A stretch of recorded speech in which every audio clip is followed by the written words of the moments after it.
Perdi minha mãe faz 3 meses. E a partir daí parece que se abriu para mim um mar de problemas. Ela Além fala a do. idade dela? Ela aqui não fala a idade dela. Ela não fala, não falou. Além do luto e da saudade, que está terrível, aí começa a aparecer os problemas, Jorge. Tá havendo briga por causa da herança. Minha nora Bem, abriu um processo para tirar a guarda da neta de nós. Meu filho entrou numa situação muito problemática. O marido está esgotado e eu também. Tudo está acontecendo ao mesmo tempo e minhas forças estão enfraquecidas. Existe algum sinal por trás desse acúmulo de problemas? Gostaria de uma palavra. Desde já agradeço. E ela coloca uma observação aqui, ó. Mais que eu fuja das brigas, parece que elas me acompanham. Ela não colocou o nome dela aqui, mas tá aí. Se você puder dizer, ela está nos acompanhando. ok. Olha, que bom que as brigas estão acompanhando você. Porque já pensou se elas estivessem acompanhando os que estão mais inflamados? De repente você é o elemento neutralizador ou pacificador dessa condição familiar. Quem melhor do que aquele que tem um conhecimento espiritual para fazer o trabalho de colocar o algodão entre as relações para que não haja um rompimento efetivo da família? A sua não é a primeira família que briga numa partilha. Isso é muito mais comum do que a gente imagina.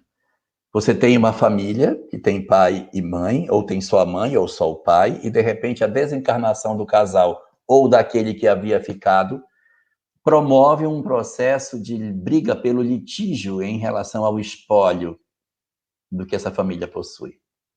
Os irmãos se desconhecem, os cunhados, então, meu Deus. Então é muito comum que a gente tenha esse tipo de comportamento em cima de, às vezes, patrimônio pequeno. Eu conheço uma situação em que a família brigou tanto por uma casa, e aí que eles acabaram fazendo, sabe o quê? Eles colocaram uma parede dividindo a casa no meio, assim, longitudinalmente. Cortaram a casa no meio, ficou metade para um e metade para o outro. A casa não presta nem para A e nem para B, mas eles tomaram essa atitude por conta das brigas incessantes que eles tiveram. Então, brigar por conta de espólio é muito comum. O que a gente precisa fazer? Infelizmente, a coisa que a gente tem que fazer é cuidar antes que o caldo entorne. Nós temos que cuidar das relações antes que os momentos de inflamação aconteçam.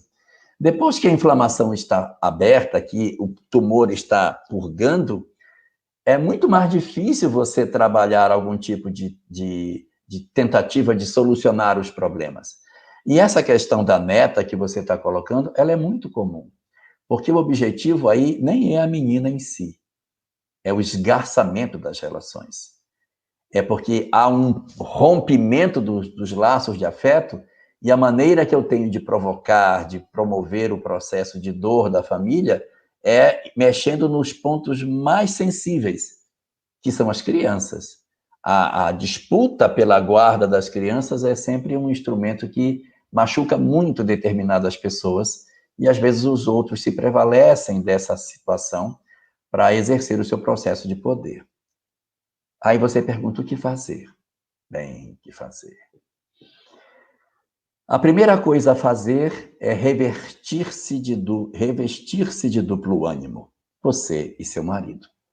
Promover um acentuado trabalho de culto do evangelho no lar de vocês. Eu sugiro que façam todo dia. Que orem todos os dias em casa, para que exista serenidade nas decisões, para que a gente não se sinta arrastado como os outros a tomarmos decisões equivocadas.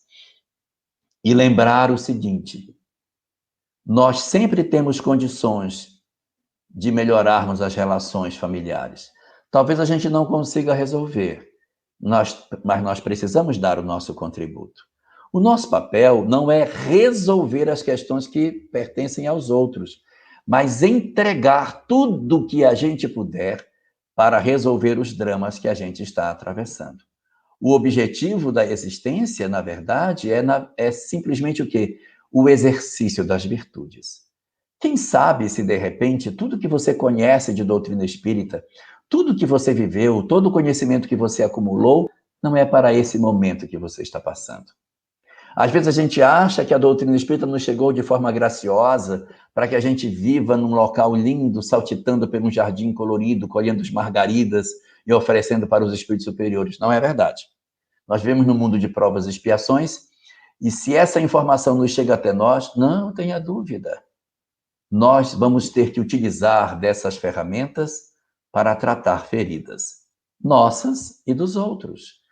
Quando você recebe a mensagem espírita num lar em que marido, esposa possuem esse conhecimento, às vezes os dois podem ser pessoas incríveis, mas de repente você tem conflitos entre os filhos, entre netos, que vão ser a razão pela qual essa luz extraordinária que é o espiritismo chegou dentro do lar. Então, se você, seu marido, possui essa informação espírita, isso pode ser um indicativo de que está na hora de usar tudo que você pode. O que acontece muitas vezes conosco é que a gente aprende e guarda no baú. Aprende e guarda no baú. Quando chega na hora de usar, a gente não quer abrir o baú para usar. Vai usar quando? Nós temos que abrir o baú e usar tudo que tem. Eu lembraria com você aqui uma passagem dos evangelhos chamada Mulher do Vaso de Alabastro. Uma mulher que guarda um óleo de nardo muito puro, e quando Jesus visita a cidade dela, ela quebra o vaso e derrama todo o óleo rico em Jesus. Meu Deus, por que fez isso? De que adianta guardar o óleo? Eu não terei nenhum outro momento para entregar todo o tesouro que eu tenho. De repente está na hora de você fazer o seu grande testemunho dessa existência. Apresentar toda a grandeza que você tem dentro de você. Não adianta guardar o que você sabe para outro momento da existência. Essa pode ser a hora mais grave da existência que você vai ter. De repente, sua desencarnação de seu marido não vão exigir tanto conhecimento espiritual, tanto recurso do fundo da alma, como esse agora, para impedir que a família se esfacele.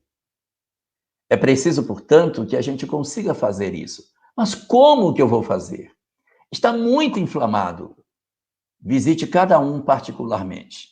Visite A, converse com A. Desarme A.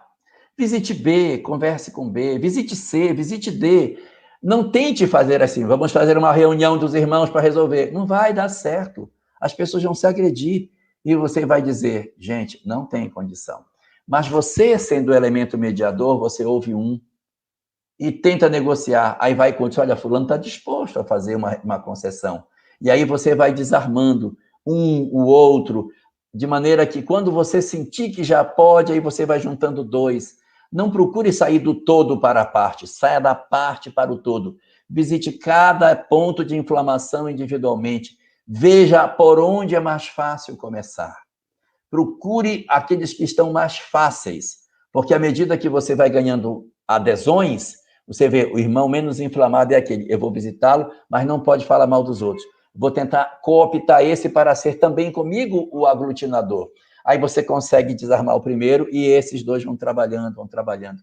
Você pode não ter sucesso? Pode não ter sucesso, pode ser que dê tudo errado. Mas isso não é o mais importante para você. O mais importante é que você use todo o tesouro que você tem. Porque se você utilizar todo o tesouro que você possui e ainda assim não der certo, a sua consciência não vai lhe cobrar por você não ter usado os recursos que possuía e, consequentemente, você não vai sentir culpa espiritual. Mas quando a gente não usa todo o tesouro que possui e as coisas dão errado, hoje a gente pode até se conformar e dizer, não tinha jeito mesmo. Mas quando vem a hora da desencarnação, nós podemos rever profundamente esses conceitos e mudar a nossa ótica da vida. No livro Além da Morte, existe uma passagem contada por Dona Otília Gonçalves, que é a autora espiritual do livro, em que ela diz que quando ela desencarna, ela vê a vida passar na frente dela, toda, muito rápida. E quando tem uma cena que ela não se comportou bem, a cena para, congela. E ela diz, quando a cena para, eu me vejo fazendo o que fiz. E aí vem o mais grave. E as opções daquilo que eu poderia ter feito e que eu não fiz, surgem na minha mente, me mostrando que eu tenho culpa.